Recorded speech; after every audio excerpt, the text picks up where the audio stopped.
LGBTQ Christians have existed since the beginning of Christian history. This might come as a surprise to you, since many Christians claim that LGBTQ relationships are a modern invention. But LGBTQ people have existed since the beginning of history. And that means that LGBTQ Christians have existed since the beginning of Christian history. Early Christian martyrs, Sergius and Bacchus, are perhaps two of the first gay Christians whose story needs to be shared, because Sergius and Bacchus walked so that Bob and Larry could run. I'm Mennenga, and today I'll be talking about the story of Christian martyrs, Sergius and Bacchus, and what we can learn from them today. Before we jump in, be sure to like and subscribe and turn on notifications, and let me know what you think about the video in the comments. Also, these videos take a lot of time and energy to make, so if you like my content, be sure to support me on Patreon at patreon.com/Mennenga. Before talking about the nature of Sergius and Bacchus' relationship, let's dive into their history first. Sergius and Bacchus were high-ranking officers in the Roman army, serving in the elite guard of Emperor Maximian. Around the early part of the 4th century, right before Constantine decided to do the second worst thing in Christian history, the first being skill at making music, when Constantine decided to make Christianity the official religion of the empire. Sergius and Bacchus were so close in their relationship that at some point they went through the rite of adelpopoesis, which was a ceremony in the early Christian tradition to unite two people of the same gender in a church-recognized relationship. Look at that. Same-gender unions in Christianity are older than some heresies. Because Sergius and Bacchus were part of the Roman Empire military, they were afforded a significant degree of respect and influence. However, according to the text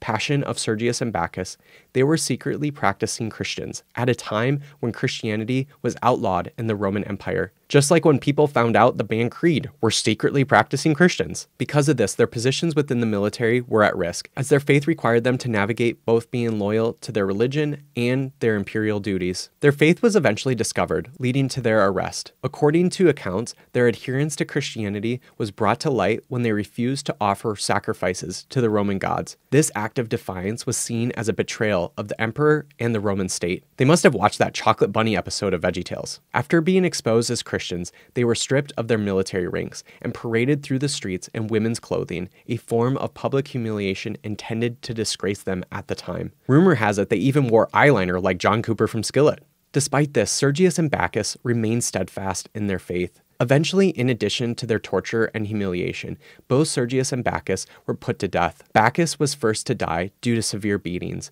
His death was a significant blow to Sergius, who continued to face brutal torture. After Bacchus's death, Sergius claims he was visited by him in a vision, encouraging him to remain strong. This vision is an important moment in their relationship even after Bacchus's death, emphasizing the deep bond between the two and serving as a source of strength for Sergius. However, eventually, Sergius was beheaded after enduring prolonged torture. After their deaths, Sergius and Bacchus were venerated as martyrs and saints a couple of centuries later. Their story spread rapidly through Christian communities, and they were honored for their unwavering faith and courage, because they were actually persecuted, not fake persecuted like some Christians think they are.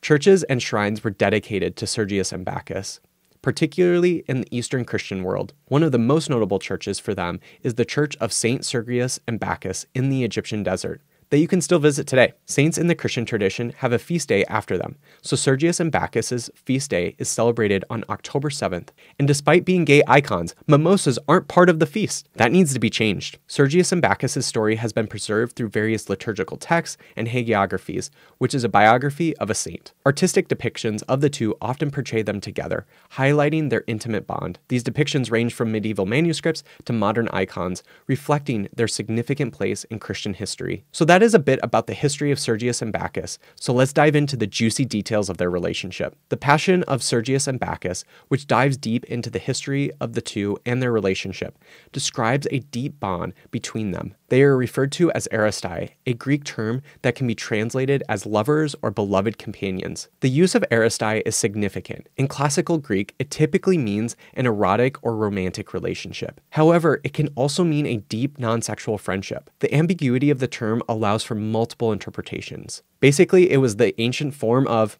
and they were roommates. And they were roommates. God, they were roommates. Additionally, other terms used in the Passion of Sergius and Bacchus, such as syndesmos and adelphoi, further highlight the depth of their connection.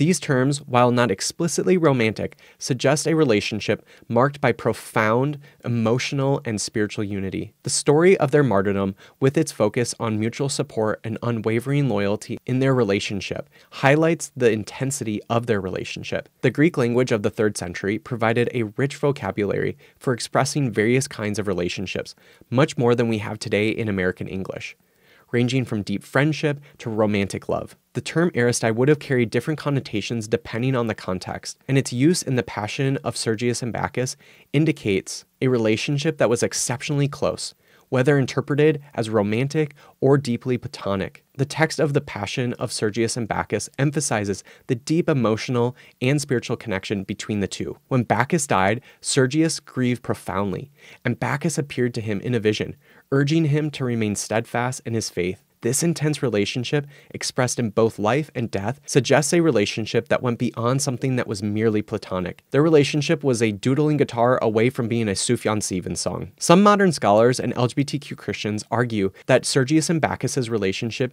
can be seen as a form of early Christian same-gender romantic relationship. This interpretation is part of a broader movement to reclaim historical figures for LGBTQ history, providing examples of same-gender romantic love throughout history, which shows that LGBTQ people aren't some modern invention, but they have been a part of human history since the very beginning. One of the key proponents of this LGBTQ view of Sergius and Bacchus is John Boswell, a historian from Yale, who has argued in his book, Same-Sex Unions in Pre-Modern Europe, that there were liturgical rites for same-gender unions in medieval Christian Europe. He suggested that these rites and the relationships they sanctified were similar to marriage today, potentially including relationships like Sergius and Bacchus, when they went through the rite of adelpopoiesis. Boswell's work has been influential in sparking renewed interest in the possibility of same-gender relationships within early Christian tradition. His research into liturgical texts and historical practices challenges conventional narratives and invites a rethinking of the ways that Christian communities have understood and celebrated different forms of romantic love and relationships. Certainly, there are scholars and Christians who don't believe Sergius and Bacchus were gay lovers.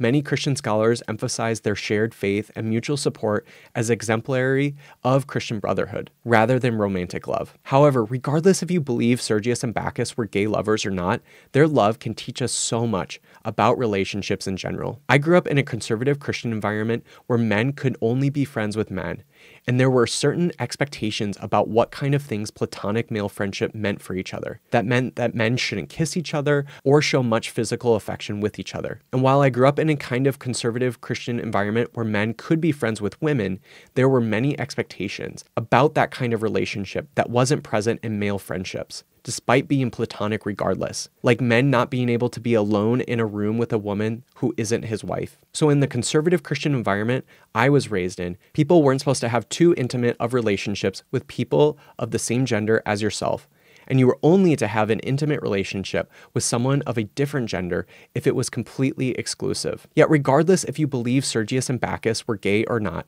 they clearly had an extremely intimate relationship with each other, to the point that even if they weren't gay, many conservative Christians today would likely be suspicious about their relationship. Something I have learned from my LGBTQ friends is that whether you are LGBTQ or not, intimate relationships with all people are important, and the intimacy in every one of our relationships is going to look differently. And it is homophobia, like that we see in conservative Christianity, that makes our relationships far more black and white than they really are. There is so much to learn from LGBTQ people about romantic and platonic relationships, and the relationship we see in Sergius and Bacchus.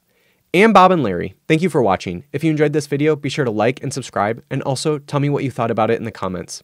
This video is brought to you by my Patreon producers.